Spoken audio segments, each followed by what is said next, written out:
चाहे वो केंद्र की सरकार है, चाहे राज्य की बीजेपी जेजेपी सरकार है, इनके खिलाफ भी हमने एक चार्जशीट तैयार की है कि जो वायदे इन्होंने अपने घोषणा पत्र में किए थे, आम जनमानस को वो वायदे पूरे करने की बजाय दूसरे ही कामों में उलझा रखा है। बेरोजगारी चरम सीमा पर है, महंगाई चरम सीमा पर है, पेपर बार पर कैंसिल हो रहे हैं, किसानों की मंडियों में अनाज सड़ गया, फसलें खराब हो गई, बेमौसमी बारिश की वजह से जो फसल खराब हुई थी, क्षतिपूर्ति पोर्टल चले नहीं। तो इस तरह के तमाम मुद्दे हैं। हॉस्पिटल्स में डॉक्टर नहीं है। अभी मैं चैड़ा गांव में गई थी, वहां पर स्कूल बंद कर दिया, वहां पर गोसे उपले और चारा भर रखा है पूरे स्कूल में। उसकी वीडियो भी हमने दिखाने का काम किया। तो इस तरह के तमाम मुद्दे हैं। और बीजेपी का जो है आजकल बातें जो मैच नहीं हो पा रही, क्या लग रहा है कि 5 साल बीजेपी पूरा कर चुनाव से पहले भी बीजेपी और जेजेपी की बातें मैच नहीं कर रही थी, उनकी घोषणाएं मैच नहीं कर रही थी, उनके विचार मैच नहीं कर रहे थे। एक दूसरे को गंगा पार और यमुना पार ले जाने की बातें कही थी, और उसके बाद सत्ता के लालच में जेजेपी ने बीजेपी के साथ सरकार बनाने का काम किया।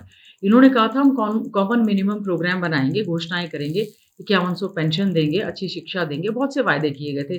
स्कूल, यूनिवर्सिटी, नर्सिंग कॉलेज देने की बात करेंगे, अच्छे रोड्स और इंफ्रास्ट्रक्चर देंगे। अब इनमें कंपटीशन चल रहा है, कौन कितना ज़्यादा भ्रष्टाचार करे, कौन कितना ज़्यादा डूबे। नशे की चपेट में किस तरह से शराब घोटाला हुआ, नशे का चल रहा है, कितने सारे घोटाले घपले। कैग की रिपोर्ट बता रही हैं कि टेंडर हो रहे हैं, ई टेंडर हो रहा है, ई टेंडर में बिना टेंडर अलॉट किए हुए उनको जो है कंपनियों को काम अलॉट कर दिया गया है। बार बार विपक्ष की आवाज़ उठाने के बाद भी सरकार को कोई फर्क नहीं पड़ रहा है। केवल और केवल सत्ता के लालच में इकट्ठे हुए थे।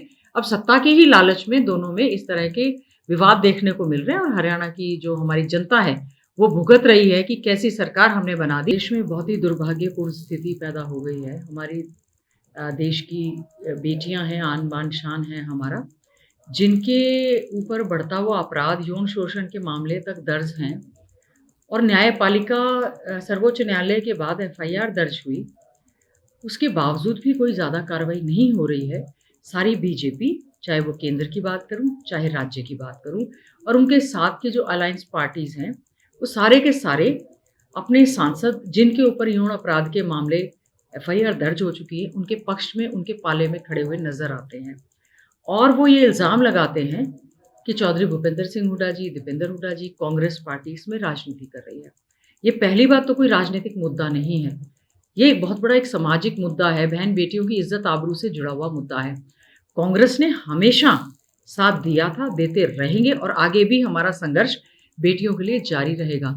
इतनी दुखदाई स्थिति पैदा हुई, आत्मा, मन और बिल्कुल आंसू निकलने को हो रहे थे कि जब हमारी ये बेटियां देश के लिए जो मेडल जीत कर लाए थे, उनको गंगा में बहाने के लिए वो लेके गए हरिद्वार। हरिद्वार में कौन जाता है, आपको पता है, प्रवाहित करने के लिए। बहुत दुख हुआ। ठीक है, उन्होंने वो मेडल नहीं बहाए,